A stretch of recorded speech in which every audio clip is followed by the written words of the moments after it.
Gencatan senjata disertai tarik ulur negosiasi antara Amerika Serikat dan Iran tak menyurutkan ketegangan di Timur Tengah. Dari serangan udara dan balasan rudal balistik maupun drone, kini beralih ke perang tanker. Angkatan Laut Garda Revolusi Islam Iran menyita kapal kontainer MSC Francesca yang dituding terafiliasi dengan Israel.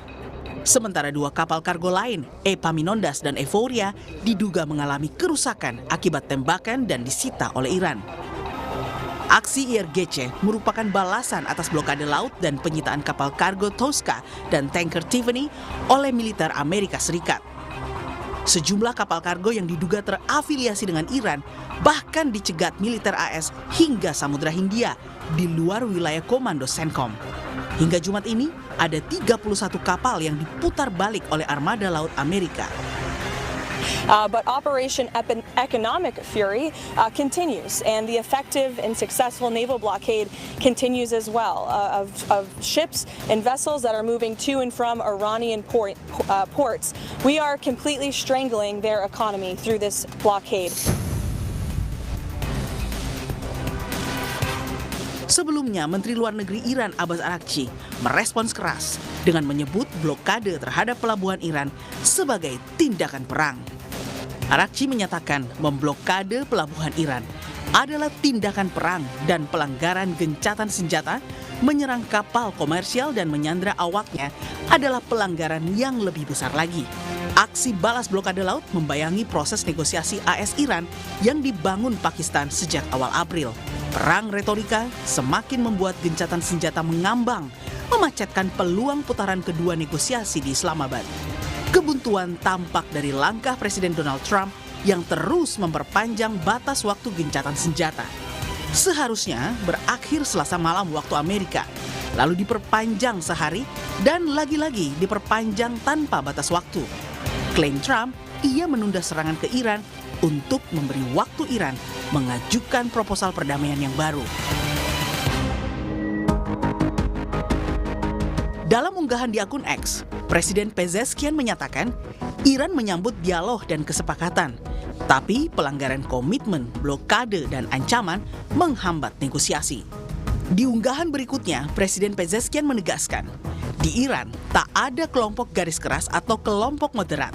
Yang ada bangsa Iran dan kaum revolusioner dengan persatuan bangsa dan negara serta kepatuhan pada pemimpin tertinggi. Kita akan membuat agresor menyesal. Menurut pengamat pertahanan Koni Rahakundini Bakri, Trump mengubah strategi dari dominasi serangan udara ke tekanan ekonomi jangka panjang terhadap Iran lewat blokade laut. Blokade Hormuz ini berfungsi sebagai leveraging tool sebenarnya untuk ekonomi maksimal melalui secondary sanction. Deklarasi ini mencerminkan ada transisi dari kinetic dominance, yaitu serangan udara yang kemarin, ke prolonged economic coercion. Perang tanker dan blokade yang meluas berpotensi menjerumuskan dunia lebih dalam ke disrupsi energi berkepanjangan. Perang yang mengambang, tak jelas kapan dan bagaimana mengakhirinya, berisiko meluber dampak geopolitiknya keluar wilayah Timur Tengah. Perang Iran, Amerika, dan Israel membuktikan perang militer dan perang ekonomi adalah dua sisi dari koin yang sama.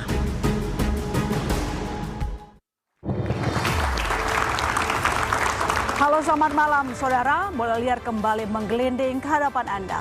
Secara sepihak, Presiden Donald Trump memperpanjang gencatan senjata dengan Iran di tengah kebuntuan jalur negosiasi yang diprakarsai Pakistan. Bara memang sedikit mereda, tapi di laut eskalasi meningkat menghasilkan api ketegangan yang sewaktu-waktu bisa berkobar. Muasalnya dari blokade Selat Hormuz yang dibalas blokade laut, serangan ke tanker yang dibalas pemeriksaan maritim, kian panas penyitaan kapal kargo direspons penyitaan tanker. Mengapa gencatan senjata dan negosiasi yang mengambang potensial menarik Iran dan Amerika Serikat kembali ke tepi jurang perang? Saudara, inilah Bola Liar bersama saya, Masih Tarigan. Malam ini kita kedatangan sejumlah tamu yang akan membahas topik Bola Liar. Kali ini saya menyapa Muradi, Guru Besar Politik dan Keamanan Unpad. Selamat malam Pak Muradi. Malam. Smith Al-Hadar, pengamat Timur Tengah, penasehat Ismail. Selamat malam Pak Smith. Selamat malam. Imron Kotan, Dubes RI untuk China 2010-2013. Selamat malam Imron. Laksamana Punawirawan Ade Supandi, Kepala Staf Angkatan Laut 2014-2018. Pak Ade, selamat malam. Fauzia Cempaka Timur, Peneliti Senior Indo-Pacific Strategic Intelligence, selamat malam, Mbak Cempaka. Riko Marbun, alumnus Raja Ratmat School of International Studies, NTU, selamat malam, Bang Riko. Dan di floor saya menyapa senior saya, Antonius Tommy, wartawan harian Kompas, malam. Saya langsung ke Pak Muradi dulu. Pak Muradi, belakangan kita lihat bahwa perang tanker dan kapal kargo, apakah ini tandanya sudah bergeser ke ekonomi atau justru ini merupakan perubahan strategi dari seorang Trump? Saya kira polanya saja yang berubah. Jadi target ke daratan, perang daratan kemudian bergeser karena apa? Karena yang agak membedakan Iran dengan US adalah ketika dengan Ukraina dan Rusia ya, itu karena perbatasan tidak langsung. Ini yang membuat mereka rumit untuk kemudian melakukan upaya serangan darat. Nah, serangan darat itu kan harusnya setelah kemudian terjadi serangan-serangan bertubuh dari rudal dan sebagainya diikuti oleh serangan darat. Nah, biasanya kalau kita mengacu pada 2003 itu mereka menyerang Irak itu butuh 450.000. Artinya kalau dengan kondisi Iran hari ini saya kira 500-900.000 personil untuk bisa menguasai Iran secara de jure dan facto ya. Itu yang pertama. Yang kedua, saya kira kalaupun kemudian bergeser ke maritim atau ke laut, lebih pada soal bagaimana kemudian mereka mengupayakan saya nyebutnya peperangan jangka panjang yang memang pada akhirnya membuat mana yang paling daya tahan lebih kuat. Saya kira Iran konteks hari ini bisa dikatakan jauh lebih susten ketimbang kemudian tahun lalu. Ketika 2025 mereka dasar dan kemudian mereka terjadi gencatan senjata begitu, Mbak. Oke, baik. Terkait dengan strategi tadi, kita coba melihat lagi detailnya pergeseran blokade Amerika Serikat di Timur Tengah. Kita kutip dari CENTCOM, saudara. Dalam rangka kampanye blokade terhadap kapal dan pelabuhan Iran, sejumlah aset utama menumpuk di bawah komando CENTCOM yang membawahi Timur Tengah. Terdiri dari 3 gugus serangan kapal induk dan 2 gugus serang amfibi, Bapak Ibu. 3 gugus serang kapal induk yakni USS Gerald Ford, USS Abraham Lincoln, dan USS George H.W. Bush dengan diiringi sejumlah kapal perusak dan logistik masing-masing. 2 gugus serang amfibi yakni USS Tripoli dan USS Boxer yang masing-masing sepaket dengan unit marinir 31 dan juga 11. Berikutnya, selain aset grup kapal induk dan amfibi, di bawah kendali CENTCOM terdapat sekitar 10.000 personel, lebih dari 100 unit pesawat tempur, sayap putar dan intai, belasan kapal perang utama, heli serang Apache, pesawat misi intai dan perang elektronik, tanker udara, dan pesawat angkut berat. Dan meski sejumlah basis militer Amerika Serikat di Timur Tengah sempat diserang Iran pada awal perang, sejumlah pangkalan akan menjadi titik tumpu aset dan operasi udara Amerika Serikat, yakni pangkalan Diego Garcia di Samudra Hindia, Eilat dan Nevatim di Israel, Prince Sultan dan Al Dafra di Semenanjung Arab, dan Chania kereta untuk transit dari pangkalan Mildenhall di Inggris. Saya ke Mbak Cempaka. Mbak Cempaka, kalau susunannya seperti ini, bagaimana kira-kira nanti posisi yang akan dijalankan oleh Amerika Serikat? Silakan diterangkan. Itu Mbak Ilona, kita masih ingat pekan lalu kita sangat senang gitu, yaitu ada tweet dari Arakci yang menyatakan bahwa Iran akan membuka Selat Hormuz dan ternyata hanya dalam 17 jam saja, kurang dari 24 jam tweet tersebut dibatalkan dan akhirnya Selat Hormuz ditutup kembali. Dari penjelasan Mbak Ilona sebelumnya, kita tahu bahwa saat ini ada sekitar 26 aset maritim milik Amerika Serikat yang sedang bergerak maupun sudah berada di sekitar daerah Selat Hormuz. Dan yang pertama mungkin yang tadi disampaikan bahwa USS Ford saat ini sudah sampai di daerah sini, Mbak. Jadi dia awalnya bergerak dari atas, dari sekitar Yunani, dan sudah berada saat ini di daerah sini. Dan yang tentu saja yang memang sejak Januari sudah berada di daerah Timur Tengah memang adalah yaitu USS Lincoln yang memang mengawal bagaimana pergerakan serangan Amerika Serikat dari tanggal 28 Februari. Dan posisi banyak sekali analis memandang bahwa ketika USS Lincoln berada di daerah sini dan juga saat ini masih mengawal blokade Amerika Serikat, ini memang berada di daerah sekitar di bawah Gulf of Oman di daerah sini, Mbak. Nah, ada satu yang sebenarnya juga tadi telah disampaikan, yaitu USS George W. Bush yang saat ini berjalan dari arah Afrika di bawah dan bergerak menuju ke arah CENTCOM Fifth Fleet yaitu di daerah sini. Nah, tapi belum sampai, Mbak. Tapi memang dalam waktu dekat akan segera sampai, yang sebenarnya menunjukkan build up atau penumpukan pasukan militer dalam konteks maritim terbesar pasca 2003, Mbak. Jadi yang dalam konteks ini ketika ada tiga aset militer yang cukup besar kapal induk Amerika Serikat terakhir terjadi di tahun 2003, yaitu ketika Amerika Serikat melakukan serangan terhadap Irak. Nah, ini kita lihat bagaimana saat ini hal itu terjadi kembali, Mbak. Jadi ada penumpukan. Jadi pergerakan ini arahnya kemana? Apakah ini merupakan blokade laut atau justru mungkin ada kemungkinan operasi darat yang akan dilakukan? Dari konteks aset militer tentu saja selain 3 kapal induk tadi, kita tahu di sini adalah digunakan untuk antisipasi pecahnya konflik jika nanti terjadi penutupan Houthi di sini yang terjadi di Yaman oleh dari Bab el Mandeb yang berada di sini, tentu saja menjadi sangat kritis sehingga penempatan USS Ford yang berada di sini tentu saja untuk antisipasi tersebut. Yang kedua tentu saja dalam konteks blokade Amerika Serikat dikawal oleh USS Lincoln yang memang sudah berada di sini konteksnya, dan juga didampingi oleh sekitar 10 destroyer, kapal destroyer milik Amerika Serikat yang kita tahu waktu awal penutupan blokade itu sempat 2 diantaranya merangsek ke dalam Gulf of Oman sendiri. Jadi kalau saya tanya ke Pak Ade, kira-kira dengan pasukan yang mungkin akan dikirimkan oleh Amerika Serikat dan yang sudah tadi disampaikan oleh Mbak Cepaka, operasinya kira-kira kemana? Benar-benar blokade laut saja atau mungkin ada kemungkinan perang darat yang akan dijalankan oleh Amerika Serikat? Silakan Pak Ade. Baik, terima kasih. Saya mungkin jadi penyaji perang ya untuk kegiatan ini. Tadi saya punya asisten dari Strategic Intelligence menjelaskan mengenai manuver kapal-kapal. Ya. Jadi kelihatannya saya pasangan yang cocok ya.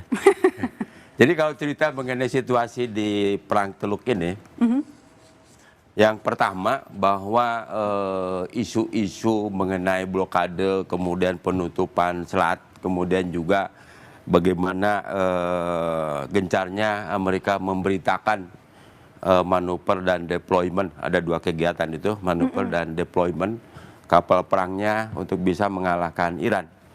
Kalau kita lihat yang pertama mungkin adalah analisa daerah operasi ya. Jadi analisa daerah operasi ini yang jadi perbincangan kita selama ini adalah Teluk Persia, kemudian Selat Hormuz, dan Teluk Oman. Jadi ada tiga negara yang memiliki dengan sebutan yang berbeda ya. Persia memang dari sejarah dia merupakan wilayahnya Persia. Kemudian Hormuz juga punya Iran, sedangkan Oman tentu saja milik Oman ini kan. Nah, kalau kita lihat pada dinamika yang terjadi saat ini, maka sebenarnya Iran itu bukan melaksanakan blokade, tapi dia melaksanakan penutupan Selat Hormuz. Sehingga tidak ada kapal-kapal yang keluar, kecuali yang koalisinya aja. Maksudnya ya negara-negara yang menjadi temannya ya. Kemudian tindakan Amerika Serikat adalah blokade, artinya menutup perairan di Teluk Oman ini. Sehingga tadi ada manuver kapal-kapal untuk memperkuat blokade ini.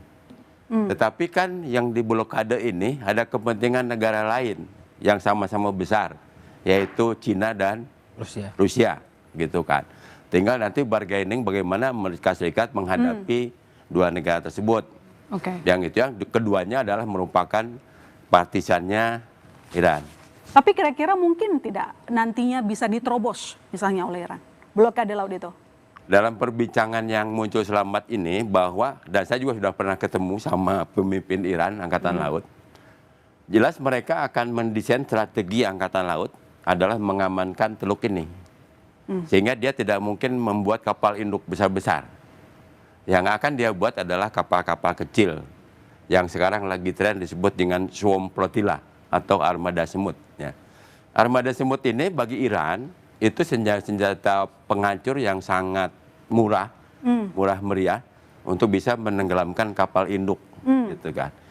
Karena lebar selat ini adalah kurang lebih 50 mil. Kalau menggunakan peluru kendali yang buatan Tiongkok ya, yang jarak pendek rata-rata 20 nautical mil, maka kapal induk itu langsung bakal mungkin dengan yang dinamakan damage assessment, dia hanya cukup dengan 30 kendali dia akan tenggelam. Dan ribuan saya lihat memang dia memproduksi ribuan swarm boat untuk bisa menghancurkan ini. Oke. Dan juga memproduksi rudal dengan jarak 20 mil sekarang bukan yang susah. Toh Iran sudah bisa bikin yang 2000. Apalagi yang 20 nautical mil gitu kan. Oke. Artinya kita bisa bayangkan dari sisi sustainability Oke. peluru kendali dia sangat banyak. Oke, nanti kita perdalam lagi di segmen berikutnya. Saya persilakan duduk Mbak Cempaka dan juga Pak Ade. Terima kasih. Saya ke Mas Sato, kira-kira kenapa kedua belah pihak dari sekadar paksa putar balik kapal lalu kemudian melakukan penembakan penyitaan yang seperti terjadi saat ini? Ada eskalasi kan kita lihat.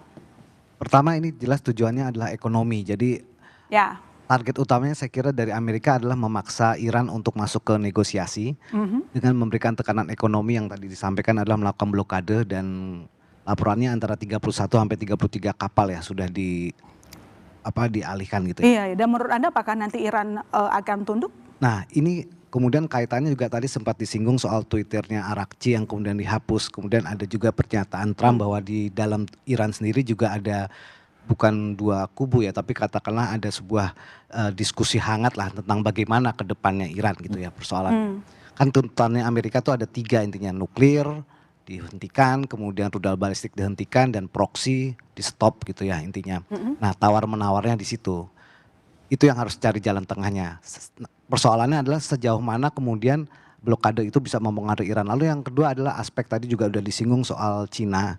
Jadi sebenarnya blokade itu tentunya juga mempengaruhi Cina karena Cina membeli. Cina dan Rusia. Oke. Sehingga sebenarnya yang diharapkan Cina kemudian meminta Iran untuk setidaknya mendorong Iran untuk kembali ke negosiasi. Jadi ini intinya adalah Trump ingin bernegosiasi.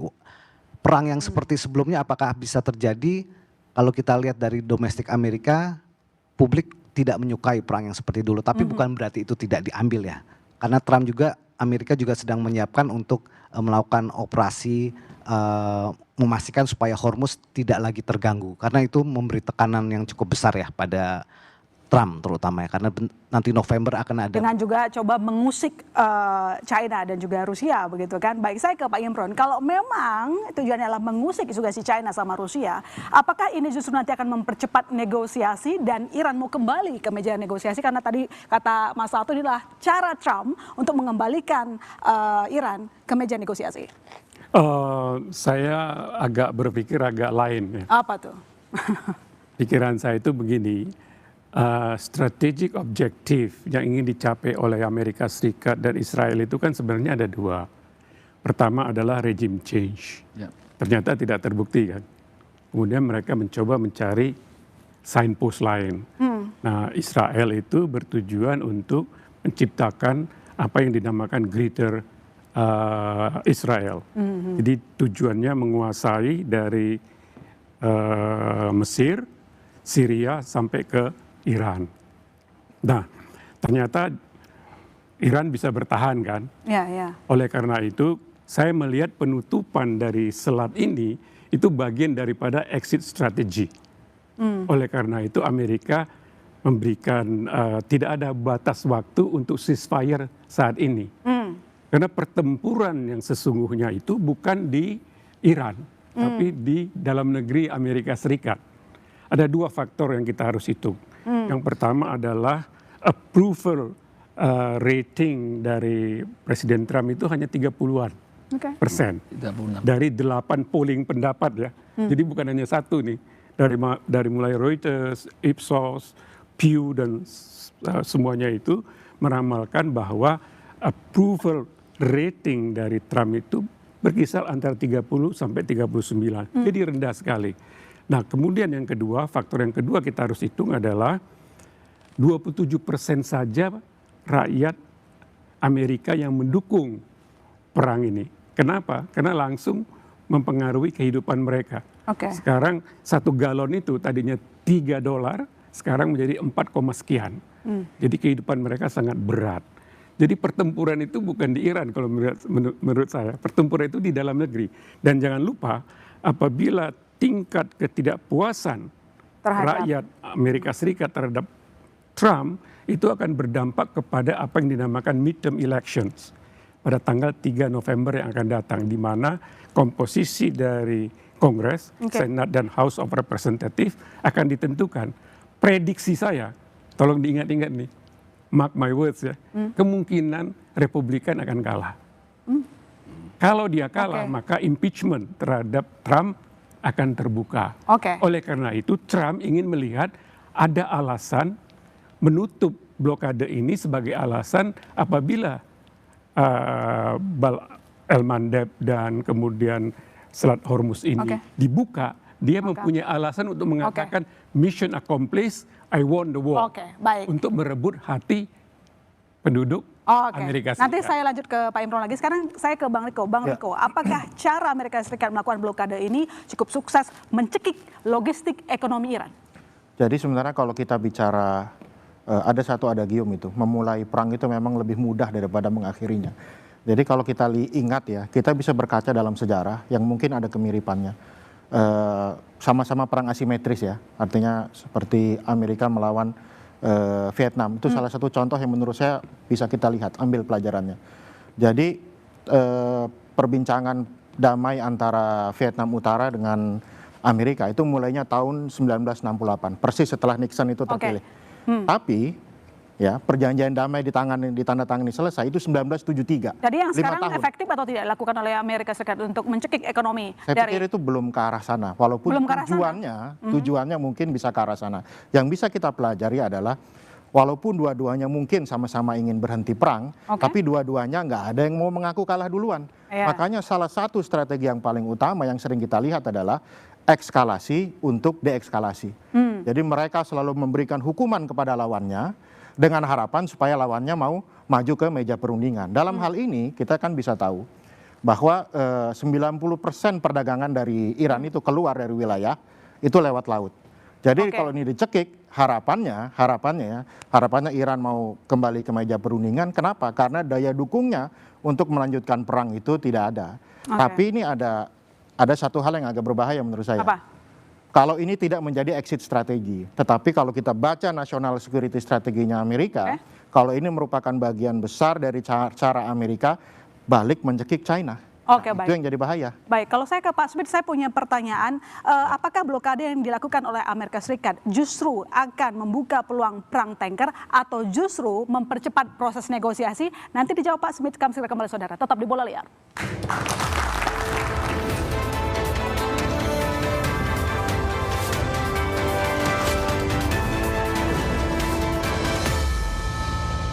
Gencatan senjata mengambang di tengah kemandegan negosiasi putaran kedua AS Iran.